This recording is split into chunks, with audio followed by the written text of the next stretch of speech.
Bow down to the Lord of D, all my fellow and future outlaws, as this is Cards Game vs. Humanity, and I am the NAK, aka Double G. Did you remember to build your skill trees correctly? Did you? I hope you did, because like I said in part 1, I am bringing no scrubs around for this raid. This recap. So as per usual, if you enjoyed, don't forget that sub and that bell and that like. Hit up that Patreon if you want to see some more content. Leave a comment telling me if you remember how many times that Kaiba didn't know what was coming next in a game that I guarantee was still about 90% developed by him. An episode that begins only a few seconds after the last one ended, so I'm not really sure how Adina is in her dress already again. But ignore all that because our heroes managed to bring back the old shitty wooden flying machine back to life. You did it! You love me!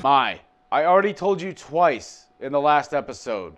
This is getting disturbing at this point. Just wait the 2 years, Jesus. Joey is finally living his dream as the captain of his ship. It'd be a shame if this moment got interrupted by thousands of attacking monsters. I think that would just bring down the whole vibe of the entire day. They summon the Harpy Lady, a flying creature, the Dark Magician, a spellcaster with abilities that I could accept, flight being one of them, and guilty of the night.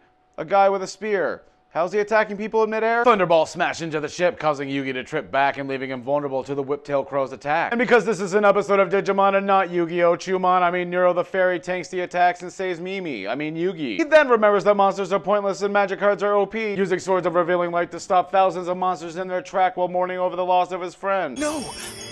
She's been digitized. Jesus Christ, you guys aren't even trying to hide the copyright infringement, are you? The loss of his friend is too much to bear, causing Yugi to transform into what I can only assume is SP2, Super Pharaoh Stage 2. Breaking through the magical barrier, our heroes get shot down by what I'm guessing is Dark Fire Dragon, but according to Mai, it's the magic card Salamandra. She called a Dark Fire Dragon the same name as an equipped magic spell card with a sword on it.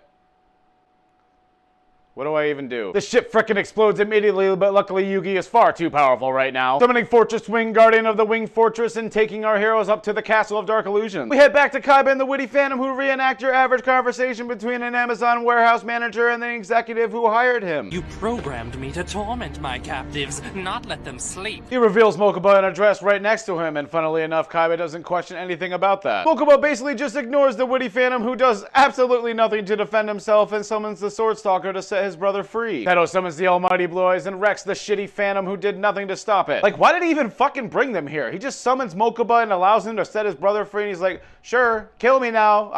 What? Oh no, the Armed Ninja, the best monster in the entire digital world, has appeared again with more Dragon Capture Jars. Wait, never mind, I have a Trap Master to destroy them. Oh, by the way, did you notice this was the exact Armed Ninja that I came in contact with earlier, so I get my old Blue Eyes back? It's not contrived at all that this was literally right here at the end game and not anywhere else in the entire world, and if that was an actual game mechanic, it could take literally months to find the right one. You know how I feel about Yugimoto. Oh, we all know, Kaiba. And while Yugi may never reciprocate those feelings, we all support you. Back to our gang, who are somehow running through a giant forest on top of a castle that really didn't look like the Castle of Dark Illusions at all anyways. Our heroes are attacked by a massive swarm of flying insects. This causes Yugi to say the same thing he said last time he entered the club when he was visiting Miami. Man-eaters.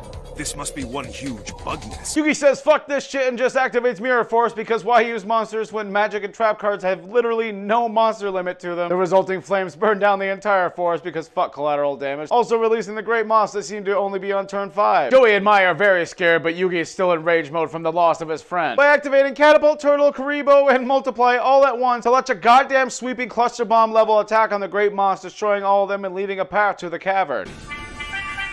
Man, they really gotta do something about the graphics on that Wii version. The Big Five are not pleased at our hero's progress, claiming that the final level is coming, standing up menacingly all at the same time to make sure that you don't forget it. Our gang enters the cavern only to be immediately interrupted by the Kaiba brothers, falling a few stories out of what looks like a random Shadow Realm portal with absolutely no explanation whatsoever. This reunion is quickly halted by the Big Five, who claim that that shitty lava pool exit was not enough to end the entire game. Hate to admit it, but if those armed ninjas were supposed to be some sort of alternate final boss, yeah, I kind of agree with them. The Big Five uploaded their brains into the Big Dragon, and we're here to kill you. Actually, we never really told you what we're gonna do next, but hey, look, it's the digital world. My attempts to summon the host sisters, but the Big Five reveal that this is a game for the D's only, as the Lord of D's signature is found on the floor, and when the Lord of D tells you what to do, if he's not satisfied by your D, then you just don't belong. Kaiba then says the same thing Konami said the day that George R.R. Martin released the first book of Game of Thrones.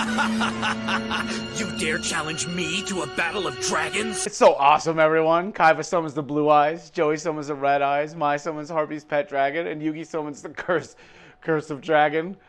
It's a rare moment where he has the worst one. All of them attack the mythic dragon at the same time, but are canceled out by the foreheads of the great beast, leaving the fifth one open to attack Mokuba because he a bitch and he don't have a deck. Naturally, because it's his younger brother, Seto just stands there as Joey sacrifices Red Eyes to save Mokuba from the attack, dropping his life points to 0 and being the first human to be digitized. Well, in this series at least. Everyone is ultimately devastated and overly dramatic for a game that they don't really know what happens if someone dies yet, as Yugi tells everyone that he knows of one monster that can defeat this mythic dragon. Activating the Black Luster ritual, he tributes Guy and the Curse of Dragon to summon the shittier version of BLS that can't just remove the mythic dragon from play, so it's brought to its knees. Mai gets pissed and she dies, saw that coming. Yugi asks Kaiba for help and he gets pissed, saw that coming. No way, you don't even know what you're doing. This coming from a man who literally just got fooled minutes from getting home after an ordeal in which the man that's offering help now is the only reason he got his soul back. I swear he has like friggin' BPD or something. I'm guessing the mythic dragon's attacks have a cooldown or something because it kind of just stands there most of the time. Oh wait, never mind, there it goes, it's attacking Seto. Luckily Mokuba pushes them out of the way and saves his older brother, getting digitized in the process, which I kind of think is bullshit because he technically didn't have a deck or life points, so he should be treated as an NPC who we all know have infinite health. Kaiba falls to the ground in such an overly dramatic way that all Shakespearean plays are immediately outclassed, finally willing to listen to Yugi and his plan to defeat the dragon. Summoning the Blue Eyes Ultimate Dragon and combining it with BLS, they create the Dragon Master Knight. Amazu receives the power of all other dragons on the field and in the graveyard, raising its attack power to over 9,000. Wait.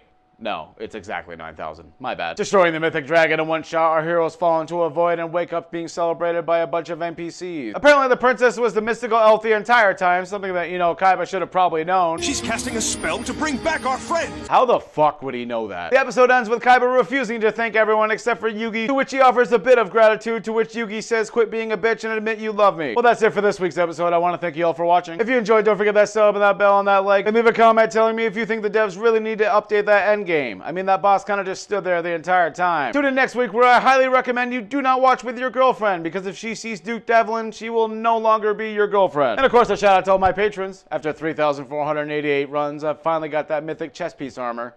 But, you know, too bad it's power crept in about 2 weeks with the next update. This has been the man from Earth with all the growth, ladies and gentlemen. Be the character you know you're worth. See you next week. But ignore all that because our heroes managed to bring the old Woody... the old Woody. Oh no! The Armed Ninja, the best monster in the entire digital world, has appeared with more digital... The resulting flames burn down the forest because Jesus Christ, Faluckle. The big five are not heroes. The Kaiba. The episode ends with we head back to Kaiba and the witty Phantom who reenact your average conversation between it. I hate everything.